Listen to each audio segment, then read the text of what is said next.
உங்களுக்கு நிம்மதி உண்டாகுவதாக. தேவனுடைய இரக்கங்கள் அதிகமாவதாக. எல்லாருக்கும் கிறிஸ்மஸ் நல்வாழ்த்துக்கள். Happy Christmas.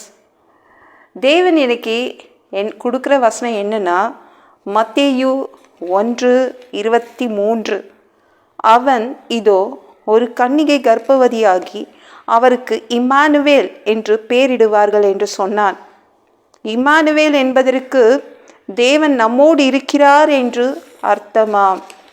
என்னங்க, கன்னிகை கர்ப்பவதியாகி, அது எப்படி? அது கன்னிகை கர்ப்பவதி ஆக முடியுமா? ஒரு கல்யாணம் ஆகாத பொண்ணு வயிற்றில் குழந்தை வருமா? கல்யாணம் ஆகாத ஒரு பொண்ணு வயிற்றில் பிறந்தவர் தான் இயேசு. அப்படிதான் தீர்க்க தரிசனமே இருந்துச்சு. எப்படிங்க இது சாத்தியம் ஆகும்? இது நம்ம கேப்ரியல் தேவதூதன் மரியாள் வீட்டுக்கு வந்தாங்களே, நாசரேத் ஊரில் தான் மரியாளுடைய வீடு இருந்துச்சு. கேப்ரியல் தேவதூதன் மரியாள் கிட்ட பேசும்போது மரியாளுக்கே டவுட்டு தான். என்னடாது, நம்ம கேப்ரியல் தேவதூதன் அட்ரஸ் மாதிரி நம்ம வீட்டுக்கு வந்துட்டாங்களோ, இது எப்படி நடக்கும்? கல்யாணம் ஆகாத பொண்ணுக்கு எப்படி குழந்தை பிறக்கும்? அவளும் அப்படிதான் கேட்டான். லூக்கா 1:34, இது எப்படி ஆகும் அப்படின்னு மரியாளும் கேப்ரியல் தேவதூதனை பார்த்து கேள்வி கேட்டான். கேப்ரியல் தேவதூதன் பதில் சொன்னாங்க. அதே லூக்கா 1 நீங்கள் ஃபுல்லாக படித்து பாருங்க. அதில் நம்ம கேப்ரியல் தேவதூதன் பதில் சொல்கிறாங்க பாருங்க. என்ன சொல்கிறாங்கன்னா, பசுத்த ஆவி உன்மேல் வரும், பசுத்த ஆவியால் நீ நிரப்பப்படுவாய். அது அடுத்தது என்ன சொல்கிறாங்கன்னா, உனக்கு உன்னதமானவருடைய பலம் உன்மேல் நிழலிடும். உன்னதமானவருடைய பலன் அவருடைய நிழல் உன் மேலே படும். அவ்வளோதான், உடனே குழந்தை உருவாகும் அப்படின்னாங்க. தேவனுடைய நிழல் பட்டு மரியாளுடைய கர்ப்பப்பையில் இயேசு வந்தார், இயேசு உருவாகினார். என்னங்க, நிழல் பட்டு ஒரு குழந்தை வருமா? ஒரு நிழலால் குழந்தை வருமா? ஏங்க, பேதுருவுடைய நிழல் பட்டு பேதுருவுடைய நிழல் படுமா அப்படின்னு அத்தனை பேர் காத்துட்டு இருந்தாங்க. அந்த தெருவிலெல்லாம் பேஷண்டாகவே உட்கார வச்சாங்க, படுக்க வச்சுட்டு போனாங்க.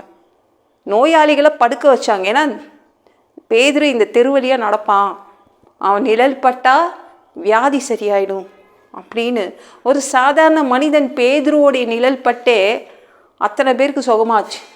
இவர் தேவாதி தேவன், தேவாதி தேவனுடைய பலனுடைய நிழல் பட்டுச்சு. கல்யாணம் ஆகாத பொண்ணு அவன் மேலே நிழல் பட்டுச்சு. அவளுடைய கர்ப்பப்பையில் இயேசு என்ற குழந்தை அவதரித்தார். இயேசு இப்படி தான் அவர் வந்தார். சரி, இது இப்படி போகுது. ஆனால் இந்த மரியாள் என்ற கல்யாணம் ஆகலை, ஆனால் அவளுக்கு நிச்சயதார்த்தம் நடந்துருந்துச்சு. இப்போ யோசிப்புடைய கதி என்ன? யோசிப்புக்கு என்ன தெரியுமா நினச்சான்? நாசரேத் ஊரில் யாரையோ லவ் பண்ணிட்டா போல மரியாள், அம்மா அப்பாக்காக நிச்சயதார்த்தத்துக்கு தலையாட்டியிருக்கா. அப்படி தான் அவன் நினச்சிக்கிட்டான். சரி, தள்ளி விட்டுருவோம் அப்படின்னு நினைக்கும் போது தேவதூதன் திரும்பவும் யோசிப்புக்கிட்டேயும் சொல்லிட்டான், அது பசுத்த ஆவியானவரால் உண்டானது, ஒரு ஆணால் உண்டானது அல்ல. அந்த குழந்தை ஒரு மனிதனால் உண்டானது அல்ல அப்படின்னு கிளியராக தேவதூதன் நம்ம யோசிப்புக்கிட்டேயும் சொல்லிட்டான். நீ தான் அப்பா, மனுஷ பிரகாரமாக நீ தான் அப்பா, நீ மரியாதை சேர்த்துக்கணும் அப்படின்னு தேவதூதன் சொல்லிட்டான். உடனே யோசிப்பு ஓ, மரியாதை இவ்வளோ நல்ல பொண்ணா, நான் தப்பாக புரிஞ்சுக்கிட்டேனே, யாரோ ஆசிரியத்தில் யாரையோ லவ் பண்ணிட்டா போல, அப்படி தப்பாக நினச்சிக்கிட்டேனே நான் சொல்லி சேர்த்துக்கிறான். தேவனால் தெரிந்தெடுக்கப்பட்டவன் தான் நம்ம யோசிப்பு. நம்ம நிறைய பேர் நினைக்கிறோம்ல, நிறைய பேரண்ட்ஸு, நிறைய அம்மா அப்பா, என் குழந்தைக்கு, என் பொண்ணுக்கு, என் பையனுக்கு வயசாகிட்டே போகுதுங்க, கல்யாணம் ஆகுமா? நிறைய பேருக்கு அதுதான் கேள்வியாகவே இருக்குது இல்லை?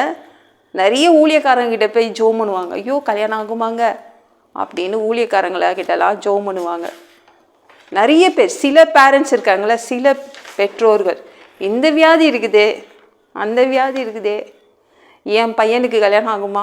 இந்த வியாதி இருக்கே டாக்டர், அந்த வியாதி இருக்கே, கல்யாணம் ஆகுமா அப்படின்னு நிறைய பேர் டாக்டர்கிட்ட போய் நிற்கிறீங்க. தேவன் சொல்கிறாங்க, யோசேப்பு மாதிரி ஒரு சூப்பரான மணமகனை கொடுப்பேன், ஒரு மணமகளை கொடுப்பேன், உங்கள் பொண்ணை முற்றிலுமாக புரிந்து கொள்கின்ற ஒரு மணமகனை நான் கொடுப்பேன், ஒரு மணமகளை கொடுப்பேன் அப்படின்னு சொல்கிறாங்க. அதனால கவலைப்படாதீங்க. எவ்வளோ பிரச்சனைகள் இருந்தாலும் உங்களை புரிந்து கொள்கின்ற, உங்கள் குடும்பத்தை புரிந்து கொள்கின்ற ஒரு நல்ல மணமகன், நல்ல மணமகள் கிடைப்பாங்க உங்களுக்கு. சரிங்களா? தேவன் அதுதான் உங்ககிட்ட சொல்கிறாங்க. நீங்கள் இப்போ இது இப்படி இருக்கும்போது, அன்னைக்கு ஏசு பிறந்த அன்னைக்கு என்ன நடந்துச்சு? ஏசு பிறந்த அன்னைக்கு நீங்கள் எபிரேயர் 1:6 எடுத்து படித்து பாருங்களேன். மேலும் தமது முதற் பேரானவரை உலகத்தில் பிரவேசிக்க செய்தபோது தேவதூதர்கள் யாவரும் அவரை தொழுது கொள்ள கடவர்கள். ஒரு கட்டளை வந்துருச்சு. பரலோகத்தில் தான் தேவதூதர்கள் இருக்கிறாங்க. அவங்கக்கிட்ட ஒரு கட்டளை வந்துருச்சு, இயேசுவை நீங்களும் வணங்கணும் அப்படின்னு சொல்லிட்டாங்க. உடனே என்ன பண்ணாங்க? பரலோகத்திலிருந்து பூமிக்கு எல்லா தேவதூதர்களும் அன்றைக்கி வந்துட்டாங்க. ஏன்னா தொழுது கொள்ளணும்னு சொல்லிட்டாங்க, ஆர்டர் வந்துருச்சு. உடனே யாரெல்லாம் பூமிக்கே வராத தேவதூதர்கள் கூட அன்றைக்கி பரலோகத்திலேருந்து பூமிக்கு ட்ராவல் பண்ணி வந்துட்டு இயேசுவை வணங்கிட்டு போனாங்கங்க.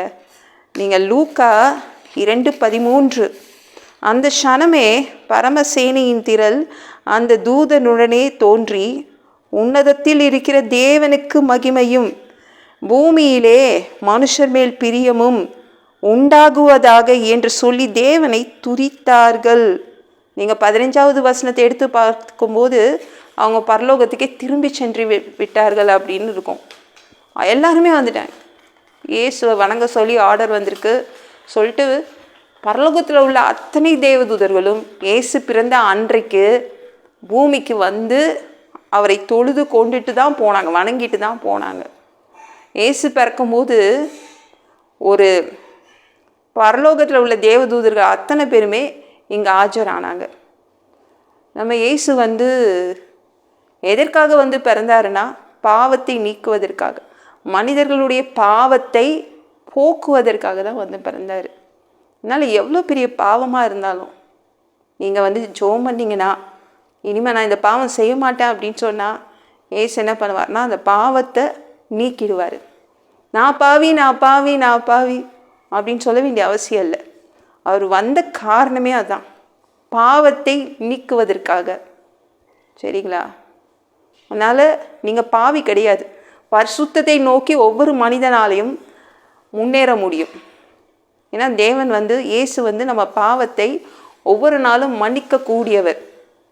மனம் திரும்பி நம்ம கொஞ்சம் கொஞ்சமாக முன்னேறிட்டே போகணும். சரிங்களாங்க? நம்ம பரிசுத்தவானாய் மாற முடியும். ஒவ்வொரு மனிதனும் பரிசுத்தவானாய் மாற முடியும். அதற்காக தான் இயேசு இந்த பூமிக்கு பிறந்தார். இந்த வீடியோ பிடிச்சிருந்துச்சுன்னா மற்றவங்களுக்கு ஷேர் பண்ண மறக்காதீங்க. கர்த்தர் தாமே உங்களை ஆசீர்வதிப்பாராக. ஜெபம் பண்ணலாமா? பா, இந்த கிறிஸ்மஸ் நாளில் உங்கள் பிள்ளைங்க உங்கள் பாதத்தில் வந்திருக்காங்க. பா, உங்கள் பிள்ளைங்களுடைய வேண்டுதல் கேட்கப்படுது. உங்கள் பிள்ளைங்களுடைய எல்லா பாவங்களும் மன்னிக்கப்படுது. பா, உங்கள் பிள்ளைங்க பரிசுத்தமாய் மாற முடியும். அது மட்டுமல்ல, உங்கள் பிள்ளைங்களுக்கு ஆண்டவரே எத்தனையோ பேர் கல்யாணம் ஆகணும் அப்படின்னு ஜெபம் பண்ணிகிட்ருக்காங்க. அந்த வேண்டுதலை நீங்கள் ஏற்றுக்கொள்கிறீங்க. நல்ல மணமகனை நல்ல மணமகளை கொடுக்குறீங்க. அதற்காக நன்றி. எல்லா பொல்லாத பிசாசுகள், ஏவல்கள், மந்திரங்கள், தற்கொலை ஆவிகள், பயத்தின் ஆவிகள், பலவீனப்படுத்துகின்ற ஆவிகள் எல்லாம் இயேசு என்ற பெயரினை கொண்டு துரத்துகிறேன். ஓடிப்போ. உங்கள் பிள்ளைங்களை ரத்த கோட்டிக்குள் மறைச்சிக்கோங்க. பரிசுத்த ஆவியால் நிரப்புங்க. ஞான ஸ்நானம் எடுக்கணும். ரட்சிப்பீராக.